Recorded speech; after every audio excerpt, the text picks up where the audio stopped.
Kumusta kayo? May inabot tayo ng bagyo ngayon at saka meron tayong bagong material dito sa backyard natin. So tiruan natin na. Medyo maulan ngayon.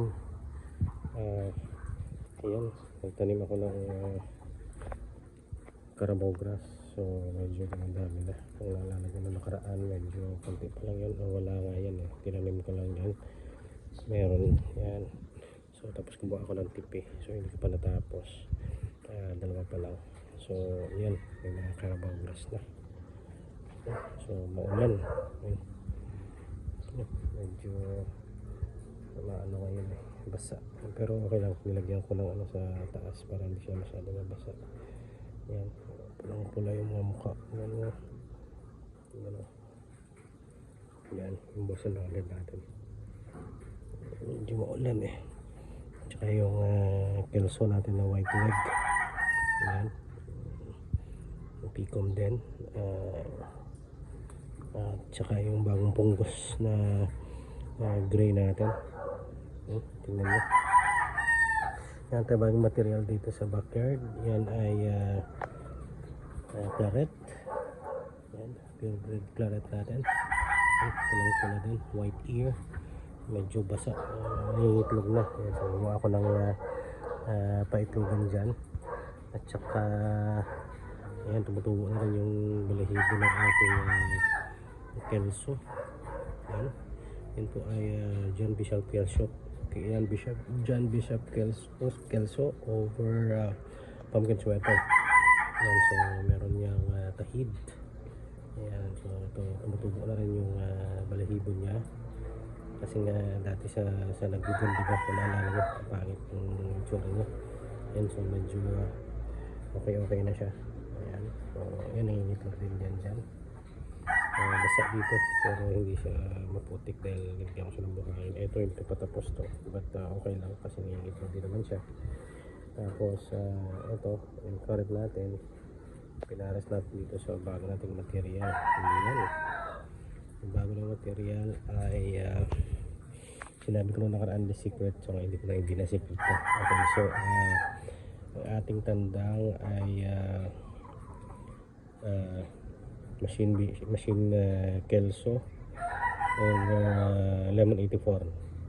Yan, so kung may lalabas dyan na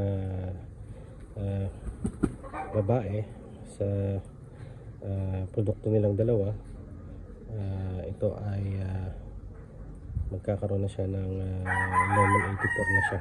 Ayan, so taas na yung ano niya. At yung inahin natin is 20k kelso. Yan, so pagandang inahin yan. So that is a 20k kelso over kelso din. So that is machine kelso over lemon 84. Ito ay 3 times winner na. Dalawang beses nilaro sa isang derby at walang sugat. So sa pangatlo niya meron na siya. So medyo may bali na ng konti yung pakpak, but okay pa rin siya. Ayan, tingnan mo yan, may bali yung pakpak niyan. So nangingitlog na rin yan. So yan yung bago nating material. Ayan, so kelso over kelso. Yan, ganda. Okay, yan ang ating update sa ating backyard sa ngayon. Medyo maulan kasi may bagyo. At hindi rin maputik din yan eh. May buhangin kasi yan. So yan, yan ay pinares natin sa ating Boston Roundhead. So Boston Roundhead over kelso. Kasi inahin siya, so kelso. Kasi nga ang ama niya is kelso. So ang inahin is magiging kelso na siya. 50-50 sa kelso saka sa pumpkin sweater, pero kung titignan mo siya is kelso talaga siya. Yan. So yan. Kelso at saka correct. Yan. So ito na natin kung ano yung resulta nitong mga to. breeding natin at titingnan natin yung score natin kung okay yung score niya. Kung maganda ang scoring ng ito, pagpapatuloy natin. Kung ito maganda yung scoring dyan, dun tayo magpapapulo. Ang ganda ng katawan yan. Tsaka yan, yung dito, bilugan. Yan. So yung ating Kelso over Lemon 84 na 3 times winner. Titingnan natin kung anong resulta ng dalawang ito, kung maganda o kaya ang resulta ng ito sa yun. Yan. Tsaka yung ating Boston na gray. Ay, ganda na. Hindi pa na ano yung natunggusan eh. Inilabas ng ano natin ng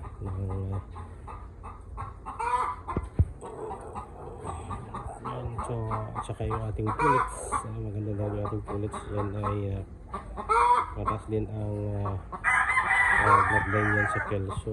That is Kelso tawag dito, Gilmore Hatch. So yun, ulit pa yan. Hindi pa nangingitlog. At saka yung ating halsey, kahit masama ang pakiramdam yan, pero kamay pa itlog.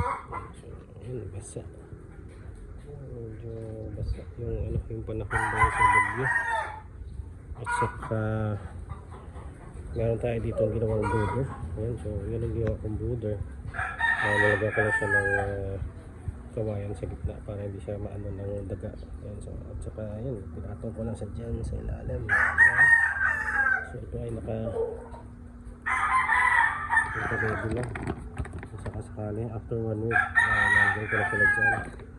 Ayan, so pinasok ko muna yung carton sa loob. Titingnan natin. Ayan, yung carton yan. At saka yung ilaw. Tama ba? Tsaka ayun ako ng ilaw. So ano siya, yung mga Rhode Island log natin na pinapisa natin sa incubator, okay naman. Medyo 60-40 ang ratio. So 60% ang nagkaroon ng itlog, 40% ang wala. So okay lang. So ito yung mga sisi natin dyan. Kita natin, sulitin natin ang konti. Saan ba sila? So makita. Hindi ko pwedeng buksan. Ayun yung mga sisi natin.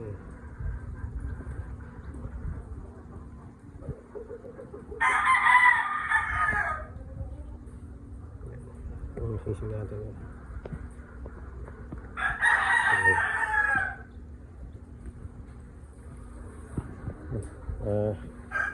Saka meron tayo ditong i-incubate na anim na itlog, round head, over Kelso, at saka gray over halsey, at saka dalawa lang pala, dalawang bloodline lang nandyan. So dalawang gray at saka 4 na Boston round head Kelso. So pwede na natin yan. So makakapagpisa tayo dyan ng 6. Inilak ko muna yung mga malaki muna kasi maulan, baka magkasakit. So huwag muna kasi mga ano pa yan eh. Tsaka meron tayo itlog. So ito pagkasabayin ko natin ilumod doon. So siguro after siguro mamayang gabi. Ayan, so meron tayong siyam na itlog na pagsasabayin doon. Ito ay kombinasyon na ng claret, Kelso, at saka yung isang Kelso. Ayan. So yun lang ating update ngayon sa ating backyard farm. Medyo maulan but hopefully maayos na natin ito. Ayan, so maraming salamat. Update lang. Maulan pero nangingitlog kasi malamig ang panahon. Pag malamig kasi ang panahon, so yung time na mangingitlog sila, ano. So kapag maulan, dapat meron kayong bubong para at least tuloy-tuloy yung pangingitlog nila. Yun ang pinaka-importante dyan. So pag sobrang mainit kasi, hindi maganda yung pagpapaitlog. So dapat kung meron kayong lugar na malilim, yun ang magandang gawing breeding area. But sa akin naman, since dyan yung area na yan tuwing hapon is hindi na siya mainit, ano, so okay yung gawing breeding area dyan. So tuloy-tuloy ang itlog natin. Hindi pa naman season ngayon, so wala namang banding season. Ang purpose na natin dito is for breeding lang, ano, para pag dating ng season is marami tayong kalaki na gagawin para pagpapaitlog. So update lang. Punta na buhay natin. Ayan, so pinag-usa natin. So guys, maraming salamat. Ayan, forma na para mangitlog. So huwag na nating istorbohin yan. So pag nasanay naman kasi ang inhin sa stress, wala problema, mangingitlog at mangingitlog pa rin yan, may tao o wala. So sanayin nyo lang, ano. So maraming salamat.